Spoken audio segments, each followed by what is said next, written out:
Hello friends, welcome back one second ऊपर channel.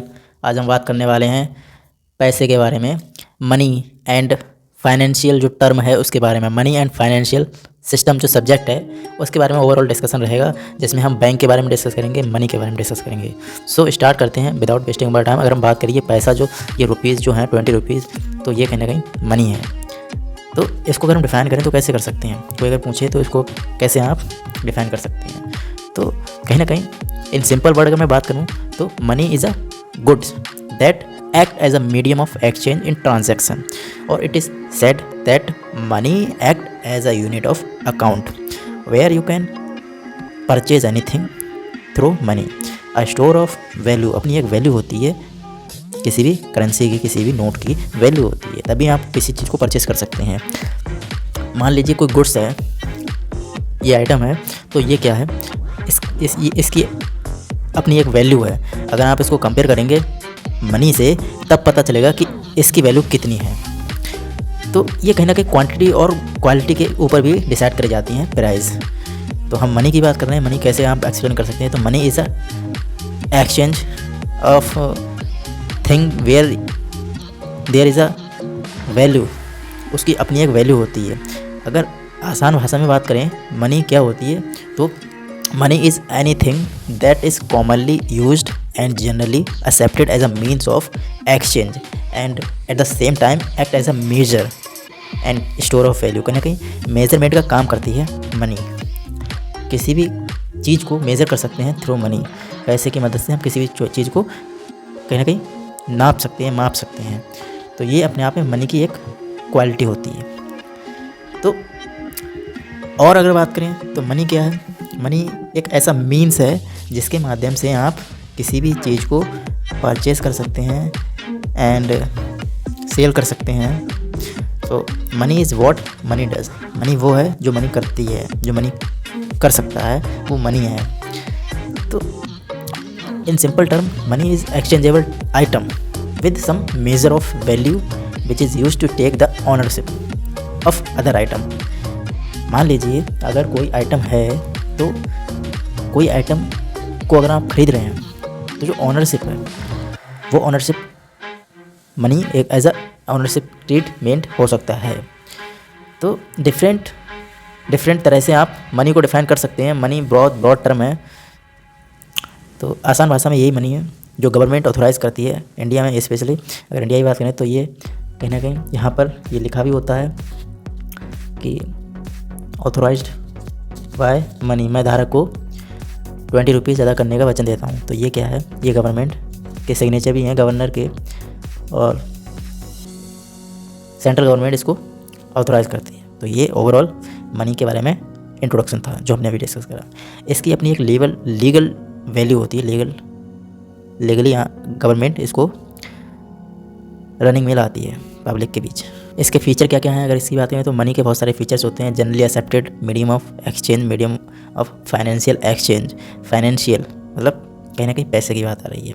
Legal tender होता है इसका, मनी का legal tender for repayment of डेप्ट एंड मनी टू सेव और स्टोर परचेजिंग पावर। एक बात और, ये जो करेंसी है और नोट्स हैं, ये किस तरह से गवर्नमेंट जो है वो निकालती है, किस तरह से पैसे बनाती है?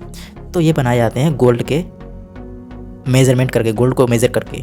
जितना गोल्ड है उसके बिहार पर ही करेंसी इशू कर सकते हैं, नोट्स इशू हो सकते हैं, उससे ज़्यादा इशू नहीं हो सकते हैं। स्टैंडर्ड जितना है गोल्ड का, उसी के बिहार पर नोट्स इशू करे जाते हैं। तो ओवरऑल ये हमने बात करी कि किस तरह से मतलब इशू करे जाते हैं। तो मनी के हम फीचर्स की बात कर रहे हैं। Money as a means to save और store purchasing power and unit of accounting measure. Standard value होती है मनी की। ये सारे फीचर्स होते हैं मनी के। इसके साथ ही साथ अगर हम फीचर की बात करें मनी के, तो what are the features of money, functions. तो फंक्शंस क्या क्या हैं? प्राइमरी फंक्शंस होते हैं, सेकेंडरी फंक्शंस होते हैं। प्राइमरी फंक्शंस कौन कौन से होते हैं? प्राइमरी फंक्शन में सबसे पहला फंक्शन होता है money as medium of exchange. सबसे पहला तो बेसिक सा यही है, money as a medium of exchange. So money remove all the difficulties of barter system. पहले के टाइम में वार्टर सिस्टम हुआ करता था, गुड्स के बदले गुड्स एक्सचेंज होते थे और सेटिस्फाई होते थे, लेकिन उसमें बहुत सारी डिफिकल्टीज आती थी। लेकिन आज के टाइम में ये प्रॉब्लम सॉल्व हो गई आराम से थ्रू मनी की मदद से आराम से हर चीज़ खरीदी जा सकती है। तो one of the inconvenience posted by water system. Lack of general acceptability was essentially a social phenomena. जो थे बहुत सारे वो कहीं ना कहीं उनमें लैकनेस थी, प्रॉब्लम्स होती थी. So today money as a medium of exchange, that's why we can say it is a basic and primary functions of money. As a medium of exchange, money act as an intermediary and its facilities exchange. इसके अपनी एक मतलब quality है, exchange आराम से कर सकते हैं किसी भी चीज़ के लिए. सपोज़ मान लीजिए अगर एक्स जो है पर्सन, तो वो अगर मनी की बात कर रहा है, ही कैन पे हिज डेब्ट to Y, then Y using it what money. So for Y also the money is useful because he can पे हिज डेब्ट to Z and to x and so on. इस तरह से आराम से मनी ट्रांसफ़र हो सकती है और आराम से प्रॉब्लम को सॉल्व करा जा सकता है. नेक्स्ट जो चीज़ है, नेक्स्ट जो फंक्शन है, प्राइमरी फंक्शन, वो है money as a standard of value. Money की अपनी एक स्टैंडर्ड वैल्यू है. पहला फंक्शन था money as a medium of exchange, दूसरा फंक्शन है money as a standard of value. The second important function of money is that it is measurement of value. कहीं ना कहीं किसी भी चीज़ की वैल्यू को मेज़र करती है money. Of all goods and services में गुड्स एंड सर्विसेज आ जाते हैं. And since all the exchange between various type of goods and services in the community, in the country, in the society, in the state, in the district, so कहीं ना कहीं value को express करता है money in term of money. So it is easier to determine the rate of exchange between various point. And so you can point it out, money still present a difficulty. What are the difficulty? Let's discuss in future. So money itself is a subject to exchange and measure of value. The difficulty is that the value of money itself is subject to exchange from time to time. जो problem है वो ये है कि कहीं ना कहीं जो मनी है, जो रुपीज़ हैं, पैसे हैं, करेंसी हैं, वो टाइम टू टाइम चेंज होते रहते हैं. गवर्नमेंट उनको चेंज करती रहती है, टेंडर उनके एक्सपायर कर दिए जाते हैं. अभी जैसे 500 का नोट था वो बंद हो गया, तो ये चेंजेस होते रहते हैं. तो ये प्रॉब्लम है कहीं ना कहीं. The difficulty is that the value of measurement of itself, what is money. Next जो फंक्शन है, हमने प्राइमरी फंक्शन की बात करी जिसमें प्राइमरी फंक्शन था money as a medium of exchange, दूसरा फंक्शन था money as a standard of value. And secondary function की बात करें तो सेकेंडरी फंक्शन में money as a standard of deferred payment. What money is a standard of deferred payment. अब ये क्या है, अगर इसको डिफाइन करें, एक्सप्लेन करें, तो it also serves as a standard of payment. कहीं ना कहीं जो मनी है वो स्टैंडर्ड ऑफ पेमेंट का काम करती है. आराम से हम पेमेंट कर पाते हैं मनी की मदद से. एंड बहुत कम टाइम में हम कुछ भी खरीद सकते हैं पेमेंट करके, और ले जाने में भी कठिनाई नहीं होती दूसरे जगह प्लेस पर. ट्रांसफ़र आराम से कर सकते हैं. क्रेडिटर बिफोर टाइम ही can pay, so payment easily हो सकता है. That's why we can say money as a standard of deferred payment. Next जो फंक्शन है वो है money as a means of transferring value. Value transfer आराम से वैल्यू में हो सकता है मनी के रूप में. कैसे? थिंग्स सच एज यूज़, आप यूज़ कर रहे हैं मनी का, तो आराम से ट्रांसफ़र हो सकता है. But can not be transfer from one place to another place. जो वैल्यू है वो आप एक जगह से दूसरी जगह ट्रांसफ़र नहीं कर सकते. सिर्फ और सिर्फ जो मनी है वो एक्सचेंज तो कर सकते हैं, लेकिन वैल्यू को ट्रांसफ़र नहीं करा जा सकता. So it can not exactly evaluated in the form of commodity. Money solves this difficulty. पहले के टाइम में यही होता था कि जो गुड्स थे उनकी क्वांटिटी और क्वालिटी जो थी वो आप मेज़र नहीं कर सकते थे, लेकिन आज के टाइम में आराम से मेजरमेंट हो सकता है. इसीलिए हम कहते हैं कि money as a means of transferring value. Next जो फंक्शन है वो है कि money as a store of purchasing power. Money की अपनी एक परचेसिंग पावर है. अब ये कैसे है? As we know that things were discouraged under water system. Water system के टाइम में बहुत सारे प्रॉब्लम्स आती थी एंड डिस्करेज होते थे लोग अनकरेज होने के बजाय, क्योंकि वहाँ पर वो सेटिस्फाई नहीं होते थे, अपने मन चाहे चीज़ें नहीं मिलती थी जब वो कोई चीज़ देते थे दूसरे को, तो ये प्रॉब्लम थी. लेकिन आज के टाइम में आराम से परचेस कर पाते हैं. परचेसिंग पावर की तरह काम करता है मनी. तो ये कहीं ना कहीं बहुत ज़्यादा बड़ा एडवांटेज है. इसलिए ये भी एक तरह से फंक्शन है money as a store of purchasing power. तो that is the function of money. Next function की बात करें, बहुत सारे और भी फंक्शंस हो सकते हैं, जैसे कॉन्टीजेंट फंक्शंस होते हैं। कॉन्टीजेंट फंक्शंस में आ जाता है distribution of national income. National income को आप डिस्ट्रीब्यूट कर सकते हैं, सो एंड कैलकुलेट कर सकते हैं, एंड आइडेंटिफाई कर सकते हैं, कंपेयर कर सकते हैं। एक बात और है कि मनी जो है बहुत लिक्विड फॉर्म होती है मनी की, and money that's why we can say money as the most liquid of all liquid asset. क्यों है? क्योंकि मनी जो है मोस्ट लिक्विड एसेट इसलिए है क्योंकि इंडिविजुअल्स जो हैं और फर्म हैं वो होल्ड कर सकती हैं वेल्थ के लिए इनफाइनाइटली वेरिड फॉर्म, कितनी भी क्वांटिटी में वो कलेक्ट कर सकता है कोई भी पर्टिकुलर इंसान या फर्म, तो इसलिए ये बहुत लिक्विड फॉर्म है। दे में एग्जांपल्स बहुत सारे हो सकते हैं आम ज़िंदगी में। अगर मैं एग्जांपल की बात करूँ तो इसमें बहुत सारे एग्जांपल ऐसे हो सकते हैं, जैसे आप जब चाहें तब कोई चीज़ खरीद सकते हैं, पेमेंट कर सकते हैं एंड कलेक्ट कर सकते हैं। दिन भर में आप 50 ट्रांजैक्शंस कर सकते हैं, पेमेंट कर सकते हैं, एक्शन कर सकते हैं। तो ये क्या है? इसलिए ये लिक्विड फॉर्म है। अब इसमें बहुत सारी चीज़ें आ जाती हैं, सपोज़ डिपॉजिट्स हो गए, सेविंग्स हो गई, बॉन्ड्स हो गए, ट्रेजरी बिल्स हो गए, शॉर्ट टर्म गवर्नमेंट सिक्योरिटीज़ हो गई, लॉन्ग टर्म गवर्नमेंट सिक्योरिटीज़ हो गई, ट्रेवेंचर्स हो गए, प्रेफरेंस शेयर्स हो गए, ऑर्डिनरी शेयर्स हो गए। तो ये सारी चीज़ें कहीं ना कहीं एग्जाम्पल्स हैं। ऑन डिमांड आप इनको इश्यू कर सकते हैं। एंड बात करें और फंक्शंस की, तो बहुत सारे और भी फंक्शंस हो सकते हैं, मेज़र कर सकते हैं नेशनल इनकम के लिए, एंड डिसीजन मेकिंग में काफ़ी हेल्पफुल होता है। मनी की मदद से आप डिसीजन ले सकते हैं कि कौन सा काम करना है, नहीं करना है, आपकी बजटिंग पावर क्या है, ये आप कहीं ना कहीं मनी को मेज़र करके ही डिसीजन लेंगे। तो ये कहने के बहुत सारे फंक्शंस होते हैं मनी के। अगर इंपॉर्टेंस की बात करें, what is the importance of money, then तो हम बात कर रहे हैं मनी के इम्पोर्टेंस क्या है, आखिर कितना इंपॉर्टेंस है मनी का। तो money occupy a unique position in our modern economy, in our country में मनी का बहुत ज़्यादा योगदान है, बहुत ज़्यादा इंपॉर्टेंस है, बहुत ज़्यादा रोल है। क्यों है? The fact is that any modern economy can not function without money. कोई भी मॉडर्न मतलब आज के टाइम में किसी भी कंट्री में बिना पैसे के वो आगे बढ़ नहीं सकती, ग्रोथ नहीं कर सकती, और कहीं ना कहीं लॉस में जाएगी, तो बहुत ज़्यादा महंगाई आएगी। तो ये कहीं ना कहीं कंट्री के लिए बहुत ज़्यादा नुकसान होगा। तो money, without money economy can not survive आज के टाइम में। So any economy activity is not possible without money, इसलिए हम कहते हैं। एंड इसलिए इसका सिग्निफिकेंट रोल है मनी का अपना। अब बहुत सारे एडवांटेज हैं मनी के। अगर उसकी बात करें तो जिसमें एडवांटेज कंज्यूमर के लिए भी बहुत सारे कंज्यूमर के एडवांटेज हैं। Consumer can postpone the demand today if he so desire, if the consumer find that the price of a particular commodity is high. अभी के टाइम में अगर ऐसा सिचुएशन है तो he can postpone the purchase of the commodity till the price fall down. जब तक price उसके कम नहीं हो रहे हैं तब तक वो उसको खरीदेगा नहीं, पोस्टपोन कर देगा, और जब उसके प्राइस कम हो जाएंगे तब वो परचेस करेगा उस गुड्स के लिए, कमोडिटी के लिए। तो ये कहना कि कंज्यूमर के लिए एडवांटेज है। इस तरह से आप कहीं ना कहीं समझ सकते हैं कि मनी का कितना ज़्यादा इंपॉर्टेंस है। दूसरा, प्रोड्यूसर के लिए भी बहुत ज़्यादा एडवांटेज रहता है मनी के पॉइंट ऑफ व्यू से अगर बात करें तो मनी हेल्प करती है इंडिविजुअल के लिए, प्रोड्यूसर के लिए इन वैरायटी ऑफ वेज, बहुत सारे तरह से, such as buying raw materials. जब रॉ मटेरियल खरीदता है प्रोड्यूसर, बोरोइंग कैपिटल जो है वो बोरो करता है, एडवर्टाइजिंग करता है फिनिश प्रोडक्ट की, एंड और सारे एग्जांपल्स होते हैं फैक्टर ऑफ प्रोडक्शन से related. So without money this productive activity can not be carried.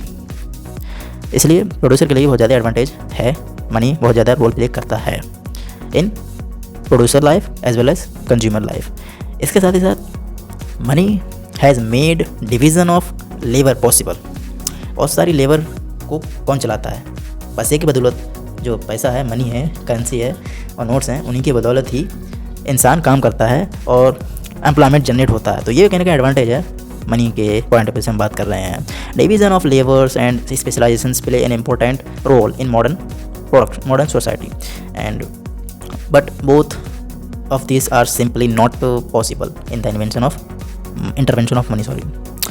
Next जो एडवांटेज है वो है मनी जो है वो बहुत अच्छा है ट्रेड के लिए, बहुत अच्छे से फैसिलिटेट करता है ट्रेड को। Money facilitate trade by serving of an exchange medium. International level पर चले जाइए, हर जगह मनी का रोल रहता है। So money constitute the basis of the price mechanism through which the economic activity of the community are adjusted. Next जो importance है, advantage है, वो है कि मनी जो है वो एलिमिनेट करता है ड्रॉबैक। किसके ड्रॉबैक? वाटर सिस्टम के ड्रॉबैक जो है वो एलिमिनेट होते हैं आराम से मनी के द्वारा। आज के टाइम में कोई भी किसी भी चीज़ को आराम से खरीद सकता है थ्रू मनी। तो मनी का कितना ज़्यादा इंपॉर्टेंस है ये आप समझ रहे होंगे, और बहुत सारे एडवांटेज होते हैं जो मैंने अभी डिस्कस करे और भी हो सकते हैं। मनी की मदद से हम डिस्ट्रीब्यूट करते हैं किसी भी चीज़ को। अगर डिस्ट्रीब्यूट करना है through money you can measure and you can distribute it. And wages हैं, सैलरी हैं, वो आप कहीं ना कहीं मनी के टर्म में ही डिस्ट्रीब्यूट होती हैं सारी चीज़ें। तो मनी कितना इंपॉर्टेंट है ये आप समझ रहे होंगे। नेक्स्ट जो इंपॉर्टेंस है वो है कि मनी जो है फ्यूचर ट्रांजैक्शंस को आराम से आप फ्यूचर के जो ट्रांजैक्शन हैं वो मनी के रूप में कहीं ना कहीं पे कर सकते हैं। Future transaction have a special place in capitalist economy. Country जो अपनी है इंडिया, उसमें तो मिक्स्ड इकोनॉमी है। नेक्स्ट जो इंपॉर्टेंस है वो है कि मनी कहीं ना कहीं हर जगह ओवरऑल वर्ल्ड में इसका रोल है, सिर्फ इंडिया ही नहीं। तो money help to raise living standard.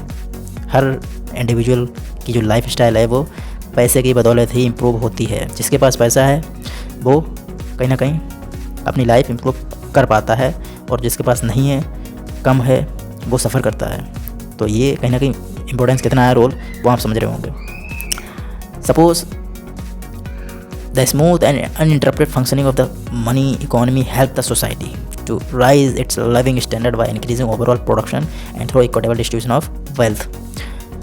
Next thing is that which is social welfare में भी काफ़ी मनी रोल प्ले करती है। मेज़र कर सकते हैं आप सोशल वेलफेयर के लिए एज अ मनी।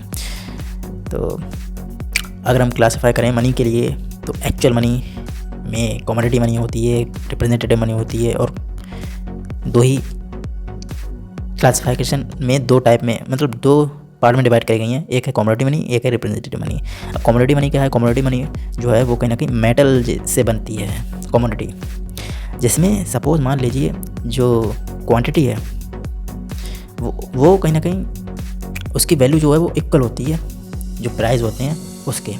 जितना प्राइस है उतनी उसकी क्वांटिटी होगी पर्टिकुलर मेटल की। तो ये होती है commodity money. When market value and internal value of a commodity money is equal, then we also called it is full body money, as well as we also can say commodity money। जैसे मान लीजिए 5 रुपये का सिक्का है तो उसकी जो अपनी कीमत है मेटल की, उसकी कीमत और जो 5 रुपये हैं उसकी कीमत बराबर है, equal, then we can say full body money. बात करेंगे रिप्रेजेंटेटिव मनी की, तो representative money is that money which prevail in the form of medium of exchange but it is no internal value of its own. इसकी अपनी एक internal value नहीं होती है, कितनी भी मतलब हमेशा जो वैल्यू है वो तो होगी लेकिन इंटरनल वैल्यू नहीं होगी। Circulation of such money either depend on material find और faith of government. Paper money है, जैसे 20 रुपये का जो 20 का नोट है जो मैंने दिखाया था स्टार्टिंग में, ये है। तो इसकी अपनी एक कागज़ की तो कोई वैल्यू नहीं है। जो वैल्यू है सो ये लीगल टेंडर जो गवर्नमेंट है, ऑथोराइज गवर्नमेंट ने करा है, उसकी फेथ पर है, तो उस वजह से चल रहा है। गवर्नमेंट आज इसको लीगल टेंडर से कहीं ना कहीं हटा दे तो ये कोई नहीं, मतलब कागज़ का टुकड़ा है उसके बाद फिर। तो paper money is a suitable example of representative money, that is all about representative money. बात करें मनी ऑफ अकाउंट, जिसमें money of account means that money is which is books of account of a country are recorded. बहुत सारे account होते हैं उनमें record कर जाते हैं, वो सब कहीं ना कहीं मेंटेन होते हैं थ्रू अकाउंट। मनी को हम मेंटेन कर पाते हैं। हर जगह फाइनेंशियल सेक्टर में अकाउंट बनते हैं, मनी को कहीं ना कहीं मेंटेन करे जाते हैं रिकॉर्ड के रूप में। लीगल टेंडर मनी होती हैं, लिमिटेड लीगल टेंडर मनी होते हैं, अनलिमिटेड लीगल टेंडर मनी होते हैं। तो लीगल टेंडर मनी क्या होते हैं? Legal tender money refers to that money which has been approved by the government. जो गवर्नमेंट अप्रूव करती है वो कहीं ना कहीं लीगल टेंडर मनी होते हैं, जो रिकॉग्नाइज करे जाते हैं कंट्री में गवर्नमेंट के through as a source of payment. Since when legally approved nobody can deny it from taking it. हर कोई पैसा लेना चाहेगा और उसको कोई मना नहीं करेगा लेने से। तो ये ओवरऑल लीगल टेंडर मनी होता है। अब लीगल टेंडर मनी को भी सब डिवाइडेड मतलब डिवाइड करा गया है लीगल टेंडर मनी को, limited legal tender money, unlimited legal tender money. Limited legal tender money क्या होता है? लिमिटेड लीगल टेंडर मनी जो वो होता है जिसमें कहीं ना कहीं लिमिटेड टाइम के लिए वो इश्यू करा जाता है, वो लिमिटेड लीगल टेंडर मनी होती हैं। यहाँ पर कहीं ना कहीं रिस्ट्रिक्शंस होते हैं और जब चाहें तब गवर्नमेंट इसको इलीगल कर सकती है एक तरह से, मतलब उसके जो राइट हैं वो ले सकती है और वो उसकी जो वैल्यू है वो नेगलेक्ट कर सकती है गवर्नमेंट। जैसे 500 का हुआ था। अनलिमिटेड लीगल टेंडर मनी क्या होता है? अनलिमिटेड लीगल टेंडर मनी में कहीं ना कहीं कॉइन्स आ जाते हैं, वो कितने भी क्वांटिटी में, मतलब कितने भी कॉइन्स इश्यू हो सकते हैं, उस पर कोई वो नहीं है, रिस्ट्रिक्शन ना है। इसके बाद ऑप्शनल मनी भी होती हैं। ऑप्शनल मनी में बहुत सारे आज के टाइम में आप देखते हैं बिल ऑफ एक्सचेंज हो गया, चेक हो गया, या हुंडीज पहले के टाइम में चलते थे, जो बनिए होते थे या फिर ज्वेलरीज जो बेचते हैं वो लोग होते थे, वो हुंडीज की मदद से कहीं ना कहीं फाइनेंस प्रोवाइड कराते थे आम पब्लिक के लिए। तो ये एग्जांपल हैं ऑप्शनल मनी के। बात करें अगर पेपर मनी की, तो पेपर मनी क्या है? Paper money means the money which is issued by printing the value of the paper on the paper, sorry. जब हम पेपर पर प्रिंट करते हैं मनी के लिए एंड इश्यू करती है गवर्नमेंट, गवर्नर उसको साइन करके, तो ये क्या है? पेपर मनी होती है। लेकिन इसको हम कन्वर्ट नहीं कर सकते, लेकिन जो मेटल मनी होता है उसको हम कन्वर्ट कर सकते हैं। तो ये कहीं ना कहीं पेपर मनी होता है। Under the standard paper money main currency of country, therefore it is unlimited legal tender money. इसलिए जो कहीं ना कहीं जो करेंसी होती हैं, 1 रुपये का सिक्का, 5 रुपये का सिक्का है, इनको कितना भी इश्यू करा जा सकता है, इसलिए हम इसको अनलिमिटेड लीगल टेंडर मनी बोलते हैं। लेकिन नोट्स को हम जो है वो कहीं ना कहीं उसको कन्वर्ट नहीं कर सकते। पेपर मनी की डेफिनेशन की बात करें और आसान भाषा में, तो the expression of that monetary standard where the value of money is managed by the central bank according to a particular plan, that is called paper money. When the government adopt some definite policy in the monetary system of the country with some definite objectives, the currency is said to be paper money। तो ये overall paper money के बारे में discussion था। इसके features होते हैं बहुत सारे। It is issued by the central bank of the country. In India it is issued by the RBI, reserve bank of India, इसको इश्यू करती है पेपर नोट्स के लिए। तो it is circulated through out the country, overall country में कहीं भी circulate होते हैं नोट जब इश्यू करती है गवर्नमेंट। तो it is accepted as a medium of exchange by everyone, हर कोई इसको एक्सेप्ट करता है। तो ये कहीं ना कहीं क्वालिटीज़ होती हैं, फीचर्स होते हैं पेपर मनी के। And unlimited legal tender money होता है पेपर मनी में। तो it is not convertible into metal, पहले थोड़ी देर पहले बताया भी था। And no metallic reserves are kept to back up to the paper currency. तो ये कहीं ना कहीं क्वालिटीज़ और फीचर्स होते हैं पेपर मनी के, जो हमने डिस्कस करे। आई होप समझ गए होंगे आप। मेरिट्स होती हैं, कुछ फीचर्स होते हैं, मतलब एडवांटेज होते हैं पेपर मनी के। इनको हम ईजिली ट्रांसफ़र कर सकते हैं एक जगह से दूसरी जगह। एंड पेपर मनी जो है वो बहुत कन्वीनियंट होता है। कन्वीनियंट कैसे होता है? कन्वीनियंट सेफ़ होता है, कहीं भी एक जगह से दूसरी जगह ले जाने में आसानी से हम 500, 1000, 2000 के नोट्स जो होते हैं वो आराम से ले जा सकते हैं और आराम से थोड़ी सी जगह में आते हैं, ज़्यादा नोट्स हैं तब भी। एंड आज के टाइम में वैसे भी ऑनलाइन भी ट्रांजेक्शन हो सकता है, बहुत आसान है। 50,000, 1 लाख आराम से आप पॉकेट में रख के ले जा सकते हैं from one place to another place. इसलिए बहुत कन्वीनियंट है, ईजिली पोर्टेबल है। दूसरा ये है कि चीप है, economical. How? Let's discuss in which the printing and issuing of paper money practically costly, very little to the issuing authority, so it is cheapest. कहीं ना कहीं चीपेस्ट भी है from money available in the world. So paper money also help in the saving of valuable metal from wear and tear and elasticity। जो economy है उसमें आराम से सप्लाई और डिमांड के बिहाफ पर मनी को इशू करा जाता है, और जब जब चेंजेस करने होते हैं, इंस्ट्रूमेंट होते हैं, वो हम भी थोड़ी देर पहले डिस्कस करेंगे, थोड़ी देर बाद में। तो ये कहीं ना कहीं हमने एडवांटेज के बारे में डिस्कस कर रहे हैं अभी। ईजी टू हैंडल, आराम से आप मनी के लिए हैंडल कर सकते हैं। एंड एक टॉपिक और है जो बहुत ज़्यादा इंपॉर्टेंट है एग्जाम पॉइंट ऑफ व्यू से, जो है क्वांटिटी थ्योरी ऑफ मनी। अब क्वांटिटी थ्योरी ऑफ मनी क्या है? Quantity theory of money is an important theory whether we talk about exam point of view. Then for determination the value of money is very important for quantity theory of money. Basically जो quantity theory of money है वो Italian economist ने दी थी, जिनका नाम है डेवंजट्टी। 1588 में इसको कहीं ना कहीं लाया गया था। एंड अगर इसकी मीनिंग की बात करें क्वांटिटी थ्योरी ऑफ मनी, तो क्वांटिटी थ्योरी ऑफ मनी के माध्यम से आप वैल्यू मेजर कर सकते हैं प्राइस की, मनी की। Quantity theory of money establish करती है direct relationship between the quantity of money and the price level and other things remaining same. Every change in the quantity of money causes a direct proportion change in the price level in general, but in reality inverse change होता है value of money में। So with the increase of quantity of money, the value जो है money है वो उसकी वो गिरेगी। तो ये कहीं ना कहीं फंडा होता है क्वांटिटी थ्योरी ऑफ मनी को पहचानने का। क्वांटिटी थ्योरी ऑफ मनी जो है वो उसको अगर हम डिफाइन करने की बात करें तो वो आप आसान भाषा में अगर मैं बताऊं तो वैल्यू ऑफ मनी चेंज होती है inversely in exact same proportion in the value of each unit, that is called quantity theory of money. अब क्वांटिटी थ्योरी ऑफ मनी में ही इंस्ट्रूमेंट आते हैं, वो अभी हम डिस्कस करने वाले हैं। लेकिन उससे पहले हम बात करेंगे इन्फ्लेशन के बारे में। इन्फ्लेशन क्या होता है? इन्फ्लेशन बेसिकली क्या होता है? इन्फ्लेशन जो है वो एक ऐसी स्टेज होती है जहाँ पर जो वैल्यू ऑफ मनी है वो बढ़ जाती है, प्राइसेस की वैल्यू बढ़ जाती है, ज़्यादा हो जाती है, तो उस कंडीशन में हम बोल सकते हैं inflation. That is the situation of inflation. So inflation is too much money. In another way if I explain, then inflation is too much money and deposit currency in relation to the physical value of business being done, that is called inflation. जब economy में ज़्यादा पैसा आ जाता है तो कहीं ना कहीं इन्फ्लेशन करना पड़ता है आरबीआई के लिए, डिसीजन लेने पड़ते हैं।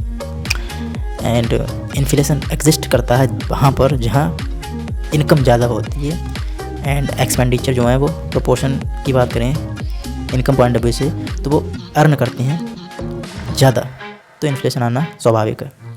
जैसी इनकम वैसे एक्सपेंडिचर होते हैं, जैसे जैसे लोगों की कमाई बढ़ती है वैसे वैसे खर्चे भी बढ़ते हैं, महंगाई भी बढ़ती है।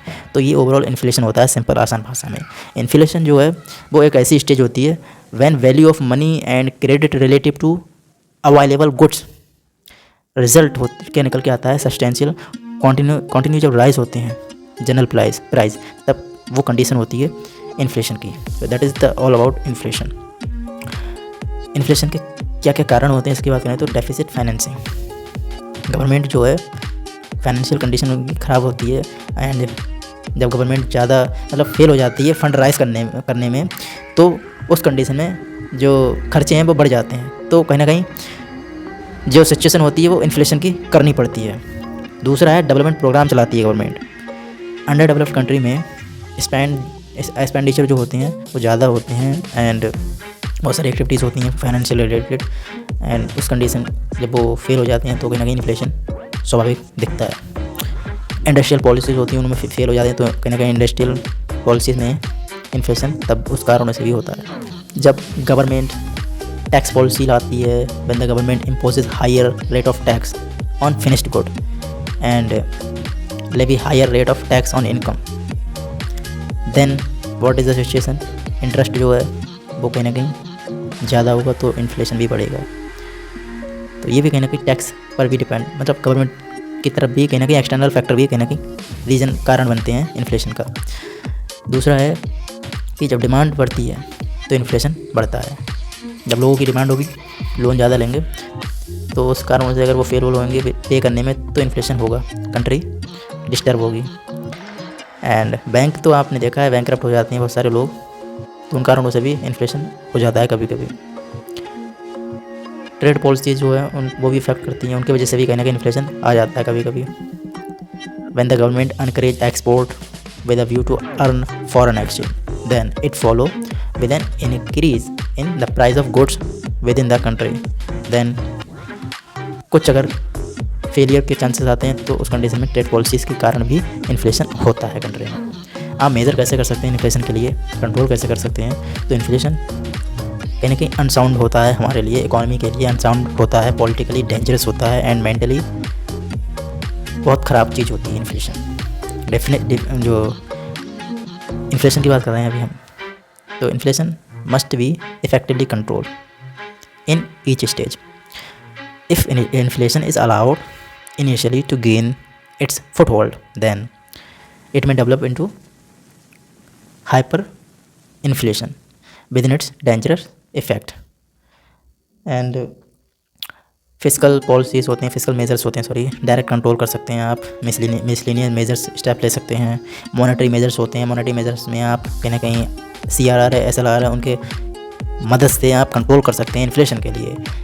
आप जब इंक्रीज़ करेंगे बैंक रेट तब इन्फ्लेशन को कंट्रोल करा जा सकता है। Bank rate is the discount rate at which the central bank land money to commercial bank. जब सेंट्रल बैंक कॉमर्शियल बैंक से पैसे लेती है तब an increase in the bank rate है वो बढ़ाएगी। बैंकें हैं जो कॉमर्शियल बैंक हैं वो रेट बढ़ाएंगी तो लोन लोग कम लेंगे, इंटरेस्ट बढ़ेगा तो जाहिर सी बात है लोन जो है वो लोग कम लेंगे, तो मार्केट में इंटरेस्ट कहीं ना कहीं है वो डिस्करेज होगा एंड बोरोइंग पावर है वो कम होगी मार्केट में। So money with the bank increase if we have a depressing effect on price level. Next thing is that which is sale of government security. Government security को बेचकर भी inflation को control करा जा सकता है। हायर रिजर्व रेशियो, ये क्या है? In order to receive volume of bank money the central bank में raise the liquidity ratio of the bank. जो सेंट्रल बैंक है RBI, वो अगर लिक्विडिटी रेशियो जो है वो अगर राइज करेगी, बैंकों से करवाएगी, देन इंक्रीज होगा मिनिमम रिजर्व रेशियो। तब क्या होगा? बैंक जो है वो कनेक्ट रहेंगी RBI से and larger percentage of its deposit with the central bank जो है वो उनका सेव रहेगा and bank would have less money. Then वो क्या करेंगी? क्रिएट करेंगी क्रेडिट के लिए एंड पब्लिक ज़्यादा से ज़्यादा आएगी उनके पास। तो ये इन कारणों से भी कंट्रोल करा जा सकता है इन्फ्लेशन के लिए, इन मतलब तरीक़ों से, टेक्निक्स से। नेक्स्ट है डीमोनेटाइजेशन ऑफ करेंसी। कुछ लोग पैसा रोक लेते हैं कंट्री के अंदर, इकोनॉमी के अंदर रोक लेते हैं, बैंकों में जमा नहीं करते हैं, घर में रखते हैं, तो उस कारण से इकोनॉमी है जो सर्कुलेशन सिस्टम है वो उनका डिस्टर्ब हो जाता है। तो जब आप डीमोनेटाइज कर देंगे किसी भी करेंसी के लिए, जैसे भी 500 का नोट डीमोनेटाइज हुआ था, तो उससे जो लोग क्या हैं वो सब पैसे बैंक में जाके जमा करेंगे। तो पैसा जब बैंक में आएगा तो कहीं ना कहीं उससे सिस्टम तो थोड़ा सुधरेगा। When inflation assume danger proportion then the government may demonetise old currency and issue new currency at that time. So that is also the situation by which you can control inflation. Friends, I hope you understand and आशा करते हैं कि आपको video वाकई पसंद आ रही होगी and like कर दें एंड वीडियो वाकई आपको पसंद आ रही है। तो अब अगर हम बात करें इन्फ्लेशन की, हम बात कर रहे हैं अभी, अगर इन्फ्लेशन है और दूसरा आपने सुना होगा डिफ्लेशन, ये दो टर्म है इन्फ्लेशन एंड डिफ्लेशन। अगर इन दोनों को अगर कंपेयर करा जाए कौन सा बेटर है इसकी बात करें और कौन सा हार्मफुल है अपनी कंट्री के लिए, इकोनॉमी के लिए, तो इसकी बात करें तो both inflation and deflation are harmful to the society. But inflation जो है वो कहीं ना कहीं कंसिडर करा जाता है लेसर टू इविल्स। इन्फ्लेशन जो है वो कम हार्मफुल है when we compare with deflation. Inflation is unjust and deflation is inexpedient. क्योंकि डिफ्लेशन जो है वो कैसी कंडीशन है, वो सस्ताई की सिचुएशन है, मतलब चीपेस्ट की कंडीशन है। Why inflation considered unjust? अगर इसकी बात करें, इन्फ्लेशन जो है वो अनजस्ट की सिचुएशन क्यों है? क्योंकि unequal distribution of wealth, unequal distribution of wealth है, इसलिए इन्फ्लेशन इंक्रीज इकोनॉमिक एक अनइक्वलिटीज़ जो है वो रीडिस्ट्रीब्यूशन इफेक्ट होता है उनका इस वजह से and by transferring purchasing power from poorer to the richer section. Inflation widened gulf बोल सकते हैं between the richer and poor. इनके बीच में कितना बड़ा डिफरेंस है मैंने पहले ही बताया है सेपरेट वीडियो में, आप देख सकते हैं जाकर। तो ये अनइक्वल डिस्ट्रीब्यूशन ऑफ वेल्थ, इस कारण से कहीं ना कहीं इन्फ्लेशन होता है, इंडिया में यही है। तो अगर हम बात करें why deflation considered inexpedient, then deflation जो है वो कहीं ना कहीं डिक्लाइन करता है नेशनल इनकम के लिए। तो ये जो इन्फ्लेशन है उससे भी बेकार चीज़ है, उससे भी घटिया चीज़ है डिफ्लेशन। जो नेशनल इनकम को अगर कम कर दे, डिक्लाइन कर दे, तो कंट्री की ओवरऑल ग्रोथ जो है वो गिर जाएगी एंड हम कंपेयर करेंगे अदर कंट्री से तो उनमें हमारी रैंक और कम आएगी। तो डिफ्लेशन बाय रिड्यूसिंग प्राइस इस ओवरऑल जो है वो कहीं ना कहीं कंक्लूड अगर करें तो नेशनल इनकम जो है वो कम हो जाएगी। तो ये उससे भी बेकार है, इसलिए इसको हम बोलते हैं इनएक्सपेंडिएंट। दूसरा है अनएम्प्लॉयमेंट जो है वो बढ़ेगा, अगर हम डिफ्लेशन की सिचुएशन होगी तो अनएम्प्लॉयमेंट इंक्रीज होगा। तीसरा जो है इकोनॉमिक डिप्रेशन, इकोनॉमी है जो डिप्रेशन की कंडीशन में पहुंच जाएगी by causing a downfall moment prices and production जो हैं वो कहीं ना कहीं इकॉनमी में उन डिस्टर्ब होंगे, एंड डिफ्लेशन काउस कारण बनेगी इकॉनमी डिप्रेशन का। इसलिए हम इकोनॉमिक डिप्रेशन कहीं ना कहीं ये हार्मफुल है कंट्री के लिए। अब इनएक्सपेंडिएंट क्यों है? क्योंकि it is inexpedient because once it start it goes gathering momentum and crisis become deeper and deeper with the passing day, and moreover the social economical political and consequential deflation कहीं ना कहीं जो है वो undesirable रहेगा country के लिए, economy के लिए। तो बहुत ज़्यादा ये उससे भी बेकार चीज़ है। अगर हम कंपेयर करें इन्फ्लेशन और डिफ्लेशन के लिए, तो inflation is better than deflation, also it is unjust, but it does however because national income है वो इन्फ्लेशन की मदद से हम बढ़ती है। Inflation does not result in curtailing the national income of the community in the country, while deflation has the undesirable effect of national income. National income को decline करता है डिफ्लेशन, लेकिन इन्फ्लेशन बढ़ाता है। तो इन्फ्लेशन कहीं ना कहीं अच्छा है। जो अभी ये सिचुएशन जो है महंगाई की, वो अच्छी चीज़ है, ख़राब नहीं है मेरे को। एम्प्लॉयमेंट दूसरा, inflation does not cut down the volume of employment in the economy, लेकिन डिफ्लेशन जो है वो अनएम्प्लॉयमेंट की सिचुएशन बना देता है। इसलिए इन्फ्लेशन तो सही है, डिफ्लेशन बेकार है। तीसरा कंट्रोल, इन्फ्लेशन जो है वो सीरियस चीज़ है, कंट्रोल करी जा सकती है, लेकिन डिफ्लेशन कंट्रोल नहीं करा जा सकता। But deflation is rather difficult task to control despite the application of monetary and fiscal measures. तीसरा है economic growth. A moderate inflation may even to be good for a depressed economy. Inflation की बात कर रहा हूँ मैं, but जो deflation है, deflation from point of views economic growth जो है वो बेकार होगी, बद से बदतर हो जाएगी। तो डिफ्लेशन बेकार चीज़ है, इन्फ्लेशन ओवरऑल अच्छी चीज़ है। ये ओवरऑल हमने इन्फ्लेशन और डिफ्लेशन के बारे में चर्चा की। मॉनेटरी पॉलिसी की बात करें तो to maintain the quantity of money and credit at the desired level, then we required some measures to take so that जो कहीं ना कहीं सिचुएशन है, सर्कुलेशन सिस्टम है वो बना रहे, मेंटेन रहे। इसलिए हम स्टेप्स लेते हैं जिसको हम मॉनेटरी पॉलिसी बोलते हैं। मॉनेटरी पॉलिसी इंक्लूड करती हैं ऑल दोज मॉनेटरी डिसीजंस के लिए, मेजर्स के लिए, जो ऑब्जेक्टिव्स होते हैं उनके लिए, जो इन्फ्लुएंस करते हैं मॉनेटरी सिस्टम के लिए, वो कहीं ना कहीं मॉनेटरी पॉलिसी कहलाती है। इन आसान भाषा में ये ओवरऑल मॉनेटरी पॉलिसी होती है। Monetary policy means that refers to the arrangement of expansion and contraction of the supply of currency for the fulfillment of a certain objectives, that is called monetary policy. I hope you understand very well what is monetary policy. अब अगर बात करें monetary policy क्यों ज़रूरी है, तो ये steps लेने से जो इकोनॉमी की ग्रोथ है वो रैपिडली इंक्रीज होती है। It is the most important objective of a monetary policy. Monetary policy को हम एमपी भी बोलते हैं शॉर्ट में। एमपी का मतलब विधायक नहीं समझना। तो एमपी जिसको हम मॉनेटरी पॉलिसी बोलते हैं, can influence economic growth by controlling real interest rate, and you can adjust a interest rate if the RBI opt for a cheap or easy then credit policy. By reducing interest rate, the investment level of the economy can be encouraged. This increased investment and can speed up economic growth. तो ये कहीं ना कहीं advantage है जो कहीं ना कहीं स्टेप्स ले भी जाते हैं RBI के द्वारा। दूसरा है प्राइस को स्टेबल रखना। All the economies suffer from inflation and deflation. It can also be called as price stability. Both are harmful to the economy. दोनों ही हार्मफुल है, जो मैं पहले ही डिस्कस कर चुका हूँ, इसलिए मैंने पहले डिस्कस करा था। मॉनेटरी पॉलिसी हेल्प करती हैं reducing of the income and wealth inequalities. When the economy suffer from recession, then it should be an easy money policy जो होती हैं, मॉनेटरी पॉलिसी होती हैं, but when there is inflationary situation there should be कहीं ना कहीं dearness होती है मॉनेटरी पॉलिसी में। तो प्राइस को स्टेबल रखना बहुत ज़रूरी है।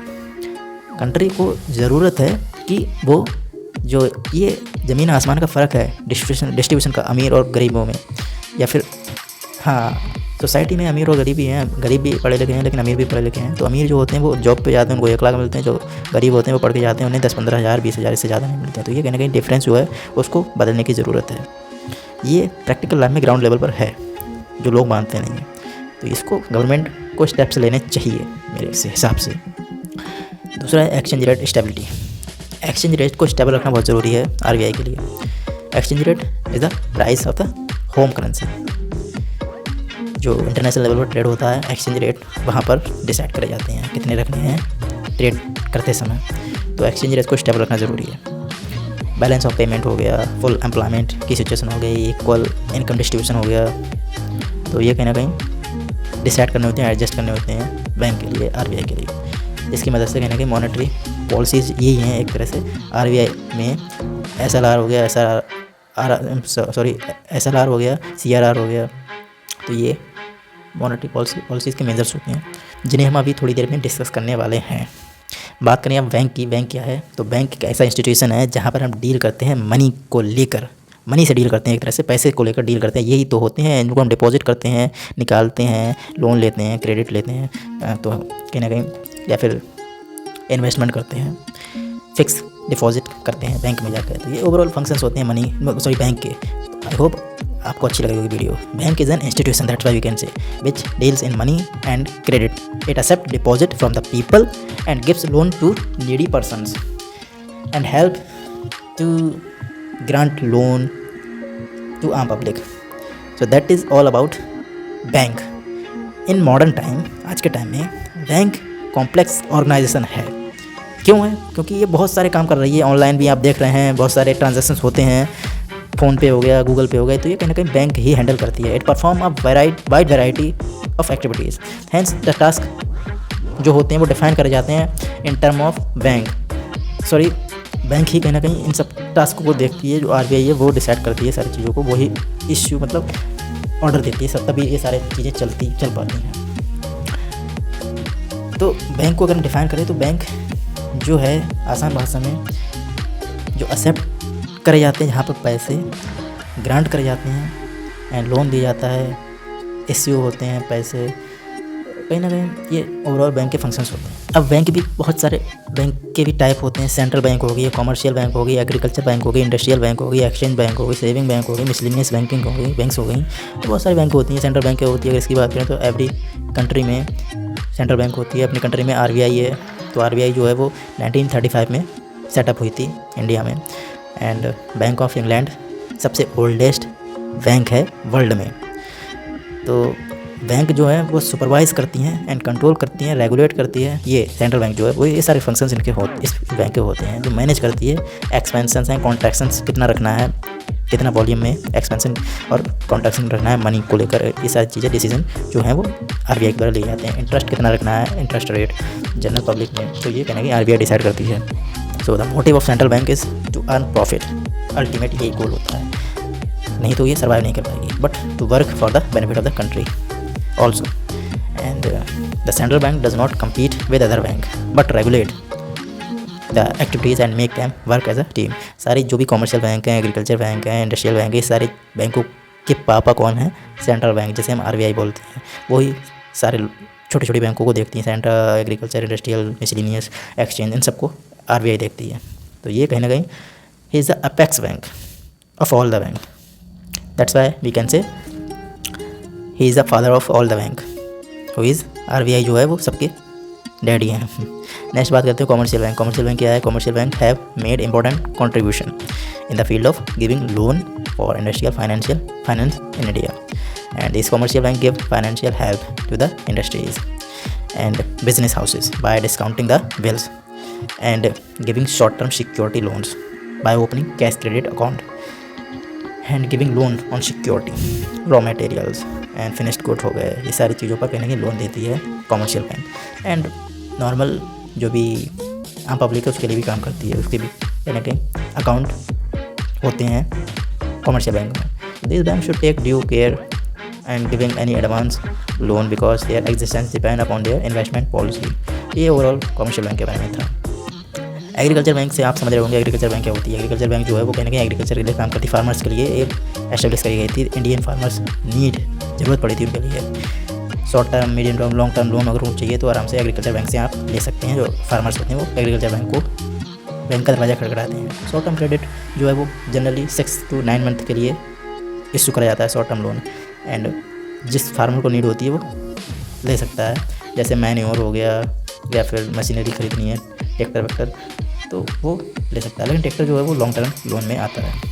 मिड टर्म लोन हो गया, mid term loan generally purchasing costly implemented like cattle हो गया, तो it is generally repayable 2 to 4 year, 2 से 4 साल के बीच में ये भरना होता है जो लोन लेते हैं। ये मिड टर्म क्रेडिट लोन होता है। तीसरा है long term loan, long term credit बोलते हैं। लॉन्ग टर्म क्रेडिट क्या होता है, ये कंस्ट्रक्शन करना है वेल का, कुएँ का, या फिर आज के टाइम में मोटर लगानी है बड़ी वाली हैवी, मतलब कहीं ना कहीं हैवी वाली मोटर लगानी है, तो उसके लिए काफ़ी खर्चा होता है। बोरिंग करना है। तीसरा ट्रैक्टर लेना है, तो ये कहीं ना कहीं लॉन्ग टर्म लोन में आते हैं। Generally it repay 5 to 20 years, 5 से 20 साल के बीच में इन लोन्स को भरना होता है। ये लिमिट होती है, 5 साल से 20 साल के बीच में आप भर सकते हैं। तो ये long term, mid term, short term loans की हमने बात करी। इंडस्ट्रियल लोन क्या होते हैं, इंडस्ट्रियल बैंक क्या होती हैं। तो इंडस्ट्रियल बैंक क्या होती है, इंडस्ट्रियल बैंक जो है वो सेटअप करी गई थी for providing the term, short term and long term loans to industries. ये इंडस्ट्रीज़ के बारे में बात करती हैं। अब इंडस्ट्रीज़ क्या है, बहुत सारी कंपनीज़ होती हैं, वो कहीं ना कहीं इंडस्ट्रीज़ में आती हैं, ये प्रोवाइड करती हैं फाइनेंस। ये जो इंडस्ट्रियल बैंक है वो फाइनेंस प्रोवाइड कराती हैं। फिक्स्ड कैपिटल हो गई, तो लॉन्ग टर्म क्रेडिट हो गया, वो कहीं ना कहीं ये इंडस्ट्रियल बैंक देती हैं long term credit industrial bank के लिए, इंडस्ट्रीज़ के लिए। मिड टर्म हो गया, लॉन्ग टर्म हो गया, लॉन्ग टर्म लोन्स, वो ये सारी चीज़ें जो हैं वो इंडस्ट्रियल बैंक प्रोवाइड कराती है। IDBI, जैसे IDBI की फुल फॉर्म क्या है, ये जो जवाब है वो आप कमेंट बॉक्स में दे सकते हैं। तो जो गवर्नमेंट है वो कहीं ना कहीं उसका भी रोल रहता है। फाइनेंस कॉर्पोरेशन जो है वो बिग इंडस्ट्रीज़ के लिए फाइनेंस प्रोवाइड कराती हैं, कॉर्पोरेशंस जो होती हैं। तीसरा इंडिजिनियस बैंक। इंडिजिनियस बैंक सबसे पुरानी बैंक में आती हैं। मॉडर्न टाइम में ये काफ़ी डेवलप हुई हैं अभी आज के टाइम में, पहले से अब काफ़ी उभरी हैं। एंड इंडिया में जो महाजन हो गए या फिर जो बनिए हैं, महाजन में वो लोग आते हैं जो ज्वेलरीज की दुकानें होती हैं, तो वो इंडिजिनियस बैंक के अंदर आते हैं। दीज आर नोन एज, ये कहीं ना कहीं ज्वेलरीज रखते हैं और पैसे देते हैं और उस पर हाई इंटरेस्ट चार्ज करते हैं। ये इस तरह से पैसा कमाते हैं, तो ये इंडिजिनियस बैंक में आते हैं। This indigenous bankers charge much higher rate of interest and they do not kept deposit from the people. These bankers also do some trade और बिजनेस। तो ये ओवरऑल इनका फंडा होता है पैसे कमाने का इंडिजिनियस बैंक में। तीसरा है एक्सचेंज बैंक। एक्सचेंज बैंक क्या होती है, तो ये इनका फंक्शन होता है कि सेल एंड परचेज करना फॉरेन करेंसी के लिए। ये ओवरऑल एक्सचेंज बैंक का फंक्शन होता है, जहाँ पर करेंसी को एक्सचेंज करा जाता है, सेल करी जाती है, परचेज करनी है तो एक्सचेंज बैंक में जाकर कर सकते हैं। इंटरनेशनल लेवल पर ये काम करती हैं एक्सचेंज बैंक। इंटरनेशनल ट्रेड करना है तो वहाँ पर ये काम करती है exchange bank. The bank purchase the bills from the exporter and make the payment by discounting the bill. So the exchange bank also finance the importers. These bank जो हैं वो कहीं ना कहीं इनकी भी बहुत सारी ब्रांचेस हैं, हर कंट्री में होती हैं, एक्सचेंज का काम करती हैं। एंड ओवरऑल आपको अगर डॉलर में करेंसी लेनी, पैसा लेना है, तो वो एक्सचेंज बैंक में जाकर आप अपने इंडिया का पैसा देकर फॉरेन करेंसी ले सकते हैं। ये एक्सचेंज बैंक का ओवरऑल फंक्शन होता है। सेविंग बैंक्स होती हैं। सेविंग बैंक में जैसे मान लीजिए पोस्ट ऑफिस हो गए, डाकघर एंड और भी बहुत सारे हो गए। कॉमर्शियल बैंक का भी काम करती हैं सेविंग बैंक। मिसलेनियस बैंक होती है। मिसलेनियस बैंक में कोऑपरेटिव बैंक आ जाते हैं एंड ये भी कहेंगे लोन भी प्रोवाइड कराते हैं, ग्रांट करते हैं पैसा और उधार भी देते हैं और अकाउंट भी खोलते हैं आम पब्लिक का। तो ये सारे कहीं ना कहीं हमने बैंकों के बारे में बात करी। अब बात करें अगर कॉमर्शियल बैंकिंग सिस्टम की, तो कॉमर्शियल बैंक इंडिया में बहुत सारे पार्ट में क्लासीफाई करा गया है इनके लिए। जैसे पब्लिक बैंक हो गई, प्राइवेट बैंक हो गई, शेड्यूल्ड बैंक हो गई, नॉन शेड्यूल्ड बैंक हो गई और रीजनल रूरल बैंक हो गई, आर बैंक, RRB जिसे हम बोलते हैं, एंड कोऑपरेटिव बैंक हो गई। और बहुत सारे टाइप्स क्लासीफाई इस तरह से करा गया है बैंकों के लिए। अच्छा, अब बात कर लेते हैं कि बैंक के फंक्शंस क्या होते हैं। What are the functions of bank. So nowadays just we use the term bank which signify the common bank and commercial bank. And यहाँ पर स्पेशली इसके फंक्शंस क्या हैं, तो प्राइमरी फंक्शंस तो इसके ये हैं कि ये कहने के रिसीव करता है डिपॉजिट्स के लिए। First function is that for most work of common link in receiving money receive करता है। ये बैंक जो हैं वो रिसीव करती हैं money from people in the form of deposits. So people कहीं ना कहीं यहाँ पर डिपॉजिट करते हैं पैसे बैंक में, एंड स्मॉल सेविंग्स करते हैं in various account with bank. So ये कहीं ना कहीं रिसीविंग डिपॉजिट्स इसका प्राइमरी फर्स्ट फंक्शन हो गया। दूसरा है कि फिक्स्ड डिपॉजिट अकाउंट होते हैं, ये फंक्शन होता है बैंक का, just as the name suggest which is fixed deposit account. यहाँ पर क्या होता है, एफडी करते हैं लोग, फिक्स करते हैं पैसा कुछ सम टाइम के लिए, 6 महीने, 1 साल, 5 साल, 10 साल के लिए पैसा इकट्ठा करते हैं, 50,000, 20,000, 1 लाख पैसा इन्वेस्ट करते हैं, और जब टाइम पीरियड उसका हो जाता है, फुल कंप्लीट हो जाता है, तो वो जब पैसा वापस मिलता है तो वो ज़्यादा मिलता है, हाई इंटरेस्ट के साथ डबल मिलता है। लगभग अगर मान लीजिए अगर 50,000 जब जमा करा है और 10 साल बाद ले रहे हैं तो 1 लाख के आसपास मिलता है। ये ओवरऑल एफडी होता है, fix deposit account. Saving account होते हैं, saving bank account. Saving bank account क्या होते हैं, तो saving bank account generally common people के लिए होते हैं। यहाँ पर जिन लोगों की कैपिटल फॉर्मेशन जो है करना है, जिनके लिए इनकी इनकम कम होती है, वो सेविंग अकाउंट खोलते हैं। And this account can be open with a small account. Small amount से आप ये अकाउंट खोल सकते हैं, saving account. Depositors can deposit money in this account on any work day to day week. Day to day कहीं ना कहीं कभी भी आप पैसा निकाल सकते हैं, कभी भी पैसा डाल सकते हैं इसमें। Account holder deposit their money through pay in slip and withdraw कर सकते हैं कभी भी। They can withdraw their amount according to their needs through cheque और withdrawal form. But commercial bank authorise their customer to withdrawal money from their account only on 2 to 3 days of the week. Bank give interest the money deposited in the account, but the rate of interest is very low in saving account as compared to fixed deposit account holder. So ये overall हमने बात करी saving account की। Current account क्या होता है, current account की बात करें तो करंट अकाउंट जो है वो ये बैंक मेंटेन करती है करंट अकाउंट के लिए। यहाँ पर स्पेशल अकाउंट ये है कि इसमें स्पेशल चीज़ ये है कि इंडस्ट्रियल लोग हो गए, ट्रेडर्स हो गए, उनके लिए होता है करंट अकाउंट। कॉमर्शियल इंस्टीट्यूशंस हो गए, so this is called current account.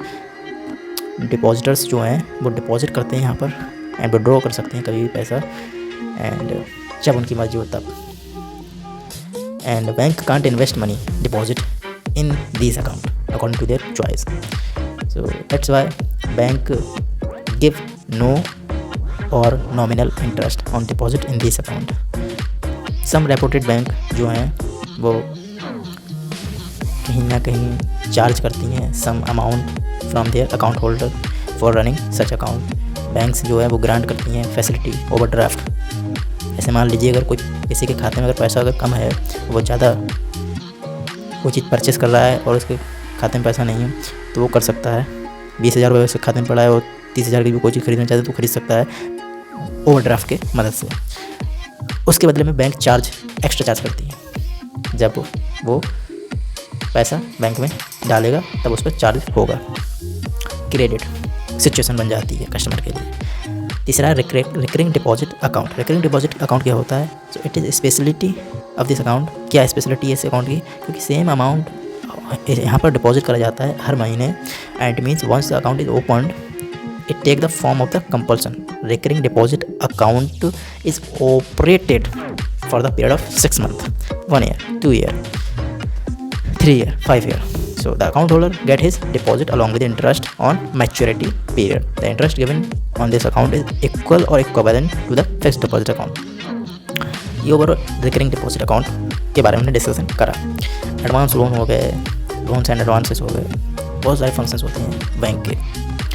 अब आज के टाइम में बहुत सारे ऑनलाइन और बहुत सारे डिजिटल, बहुत सारे इलेक्ट्रॉनिक आइटम्स हैं, बहुत सारे ऐसे फंक्शंस हैं जिनकी मदद से आराम से पैसा निकाला जा सकता है, सबमिट मतलब जमा करा जा सकता है और ट्रांजैक्शंस हो सकते हैं बहुत आराम से। जैसे एटीएम हो गया, आराम से पैसा आप निकाल सकते हैं आज के टाइम में। एंड प्रोविजंस फॉरेन एक्सचेंज में अगर बात करें तो डेबिट कार्ड हो गया, इंटरनेशनल लेवल पर काम करता है डेबिट कार्ड। क्रेडिट कार्ड हो गया, एंड फ़ोनपे हो गया, गूगल पे हो गया, मैंने बताया ऑनलाइन। ये मॉडर्न बैंक हैं, एज अ बैंक ये काम करती हैं, जिनकी वजह से आप पैसे को आराम से एक्सचेंज मतलब ट्रांसफ़र कर सकते हैं, पेमेंट कर सकते हैं, कुछ भी कर सकते हैं, निकाल सकते हैं पैसा आराम से। बात करें अगर कॉमर्शियल बैंक है, कॉमर्शियल बैंक क्या होती हैं, तो commercial bank is a business organization that provide बहुत सारी सर्विसेज प्रोवाइड करती हैं। कॉमर्शियल बैंक कौन कौन सी सर्विसेज होती हैं, एक्सेप्ट करती हैं डिपॉजिट के लिए, बिजनेस लोन्स कहीं ना कहीं यहाँ पर बिजनेस लोन्स बिजनेसमैन के लिए लोन्स प्रोवाइड करती हैं कॉमर्शियल बैंक, एंड ऑफर करती हैं इन्वेस्टमेंट प्रोडक्ट के लिए। ये फंक्शंस होते हैं कॉमर्शियल बैंक के। Commercial bank can also refers to the bank और डिवीजन ऑफ बैंक दैट कहीं ना कहीं कॉस्टली होती है, डील करती हैं डिपॉजिट्स एंड लोन्स से कॉर्पोरेट सेक्टर में, लार्ज बिजनेस से कहीं ना कहीं डील करती हैं, लार्ज बिजनेसमैन से, एंड लोन प्रोवाइड करती हैं commercial bank. Commercial bank is a financial institution that is authorised by law and receive करती हैं money from business and individuals, and पैसे मनी जो है वो ग्रांट करती हैं बिजनेसमैन के लिए। Commercial bank are open to the public and serve individual institutions and businessman. तो हर लेवल पर हर इंसान के लिए, हर लोगों के लिए खुली है कॉमर्शियल बैंक। तो ये ओवरऑल हमने इंट्रोडक्शन करा कॉमर्शियल बैंक के बारे में। अब कॉमर्शियल बैंक के भी कुछ फंक्शंस होते हैं। कॉमर्शियल बैंक के जैसे वो एक्सेप्ट करती है डिपॉजिट, फिक्स डिपॉजिट हो गया, करंट अकाउंट हो गए, सेविंग अकाउंट हो गया, जो मैंने अभी डिस्कस कर चुका हूँ, ये भी कहीं ना कहीं हैंडल करते हैं कॉमर्शियल बैंक में भी ये फंक्शंस होते हैं। दूसरा कि हमने थोड़ी देर पहले कहा था कि commercial bank is a business organisation.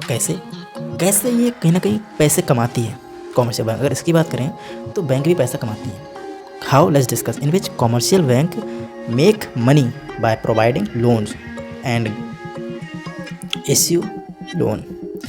Interest के रूप में पैसा कमाती है बैंक, उन लोन्स के बदले वो इंटरेस्ट चार्ज करती हैं। Customers deposit such as cheque हो गए या फिर सेविंग अकाउंट हो गए, और लोन्स जो हैं वो अगर कोई पब्लिक लेती है तो उसके बदले में इंटरेस्ट चार्ज होता है, तो उसमें कहीं ना कहीं पैसा कमाया जाता है बैंक के द्वारा। जैसे रेट के हिसाब से चार्ज करती है, जैसा रेट होगा वैसे चार्ज होगा इंटरेस्ट, और लोन्स जितना लिया जाएगा उसके यहाँ पर भी चार्ज होगा। टाइमली अगर पे नहीं करेंगे तो हाई चार्ज होगा इंटरेस्ट। तो इस तरह से पैसा कमाती हैं कॉमर्शियल बैंक। बात करें अगर रीजनल रूरल बैंक की। रीजनल रूरल बैंक क्या होती है? रीजनल रूरल बैंक वो है जो कहीं ना कहीं लोकल एरिया में इस्टेब्लिश करी जाती हैं लोकल पब्लिक के लिए। रीजनल रूरल बैंक ओन करी गई हैं सेंट्रल गवर्नमेंट के द्वारा, स्टेट गवर्नमेंट के द्वारा, स्पॉन्सर बैंक के द्वारा। 3 लोगों का यहाँ पर हाथ है आरआरबी के अंडर, जिसमें सेंट्रल बैंक का शेयर जो है वो 50% है, स्टेट गवर्नमेंट का 15%, स्पॉन्सर बैंक का 35%। 3 लोग चलाते हैं रीजनल रूरल बैंक के लिए। और रीजनल रूरल बैंक का एम क्या है? क्रेडिट प्रोवाइड कराना एंड अदर फैसिलिटीज़ होती हैं स्मॉल एंड मार्जिनल फार्मर्स के लिए, एग्रीकल्चर लेबरर्स के लिए लोन प्रोवाइड कराना। ये आरआरबी का काम होता है। आर्टिसंस हो गए, स्मॉल एंटरप्रेन्योर्स हो गए, रूरल एरिया में ये काफ़ी हेल्प करती हैं, फाइनेंशियल फैसिलिटी प्रोवाइड कराती हैं आरआरबी एक्ट 1986 के तहत इसको एस्टेब्लिश करा गया था regional rural bank. And the authorised capital of RRB is fixed है 1 crore and issue capital 2 lakh capital issue कर सकती है ये। एंड 50% जो भी सब्सक्राइबर इसके होने चाहिए कंपलसरी, तभी इसको ओपन करा जा सकता है, इशू मतलब खोला जा सकता है। एंड स्टेट गवर्नमेंट में 15% मतलब हिस्सेदारी होनी चाहिए, एंड 35% स्पॉन्सरिंग बैंक में होना चाहिए हिस्सेदारी, तब इसको एस्टेब्लिश करा जा सकता है। तो हर बैंक की तरह इसके भी वही फंक्शंस हैं, प्रोवाइड करना लोन्स और डेवलप करना एग्रीकल्चर सेक्टर के लिए, ट्रेड के लिए, कॉमर्स के लिए, इंडस्ट्री के लिए, ये फंक्शंस होते हैं इसके भी। एंड एनकरेज करना एंटरप्रेन्योर के लिए रूरल एरिया में, ये आरआरबी के फंक्शंस हैं। इंक्रीज़ करना एम्प्लॉयमेंट अपॉर्चुनिटी रूरल एरिया में। एंड रीजनल रूरल बैंक कहीं ना कहीं इंजॉय करती हैं कंसेशन एंड प्रिविलेजेस के लिए। तो ये फंक्शंस होते हैं रीजनल रूरल बैंक के ऑब्जेक्टिव्स बोल सकते हैं। फंक्शंस क्या है? ग्रांट करना लोन के लिए, वही फंक्शंस भी वही हैं, कहीं ना कहीं घुमा फिरा के वही बात है। ग्रांट करना loan, advances and artisans and accept करना वेरियस टाइप ऑफ डिपॉजिट्स के लिए, ये फंक्शंस होते हैं आरआरबी के। अब कोऑपरेटिव बैंक क्या होती है, अगर इसके बारे में डिस्कस करें, what is cooperative bank? Then cooperative bank से आप समझ पा रहे होंगे, कोऑपरेट करके इसको एस्टेब्लिश करा जाता है, क्रिएट करा जाता है। एंड अदर कंपोनेंट की बात करें इंडिया में, तो इंडिया में बेसिकली कोऑपरेटिव बैंक के बारे में डिस्कस करें। कोऑपरेटिव बैंक भी एक ऐसे इंस्टीट्यूशन है जो एस्टेब्लिश करा गया था कोऑपरेट करके on the basis of cooperation, and deal करता है ये बैंक की तरह डील करता है।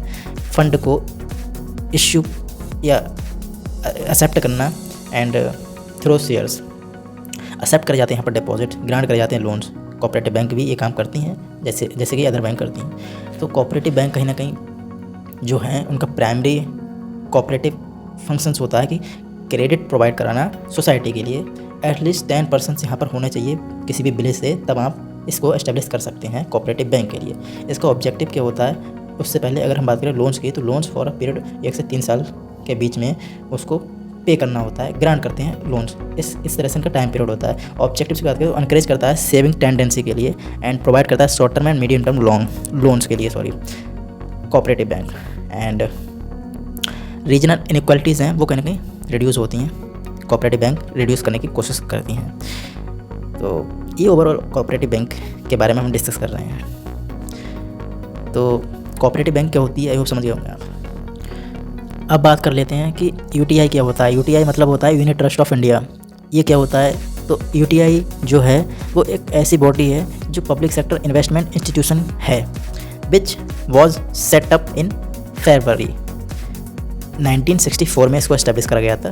And under the unit trust of India act 1963 के तहत यूटीआई जो है वो बिगिन हुई थी, स्टार्ट हुई थी जुलाई में 1964 में। एंड ये प्रोवाइड कराती है अपॉर्चुनिटीज़ बहुत सारी स्मॉल सेवर्स के लिए टू इंटरेस्ट इन एरिया जहाँ पर where there risk is diversified. And unit holders जो होते हैं if necessary can sell their unit to UTI at the price determined by UTI. जो यूटीआई ने फिक्स कर रखे हैं प्राइस, उनके बिहाफ पर सेल कर सकते हैं यूनिट के लिए holders, account holders, unit holders बोल सकते हैं। One of the attraction of that the investment in UTI has that which is an income tax rebate and the income from the UTI is exempted. यहाँ पर income मतलब tax नहीं लगता UTI में जब कोई इन्वेस्ट करता है तो from income tax subjected to certain limit, कुछ लिमिट्स तक। तो यूटीआई क्या है, वो कहीं ना कहीं फाइनेंस प्रोवाइड कराती है आम पब्लिक के लिए। ये भी ऑब्जेक्टिव होता है कि अनकरेज करना सेविंग के लिए। And middle and lower income groups होते हैं वो कहीं ना कहीं यहाँ पर इन्वेस्ट करते हैं यूटीआई में। ये अनेबल करते हैं उन लोगों के लिए, रास्ते खोलते हैं जो शेयर्स हैं वो कहीं ना कहीं इश्यू मतलब इन्वेस्ट करना है पैसा यहाँ पर तो कर सकते हैं, आम पब्लिक कर सकती है। यूटीआई के फंक्शंस होते हैं एक्सेप्ट करना डिपॉजिट के लिए, डिस्काउंट एक्सेप्ट करना, परचेस करना और सेल करना, वेल ऑफ एक्सचेंज, प्रोमोसरी नोट्स हो गए, विल ऑफ एक्सचेंज हो गए, तो वेयर हाउसेस हो गए एंड बहुत सारी चीज़ें होती हैं। ग्रांट करना लोन एंड एडवांसेस यूटीआई के फंक्शंस होते हैं।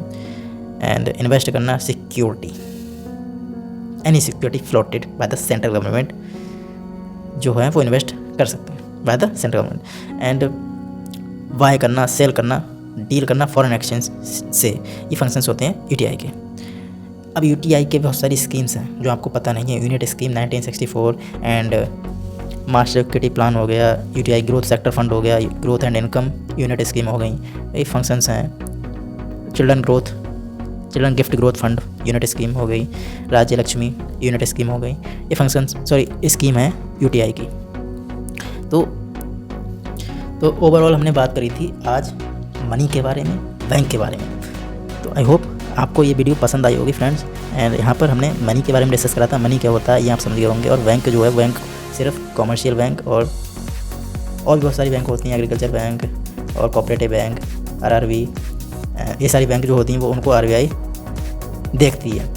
तो आज की वीडियो में यही तक रखते हैं फ्रेंड्स। और जितने भी टॉपिक्स थे मेन हमने डिस्कस करे। अगर आपका कोई भी डाउट है तो you can ask from comment box. आज के लिए इतना ही रखते हैं। धन्यवाद। Take care of yourself. Thank you. Stay tuned with us. धन्यवाद। Thank you.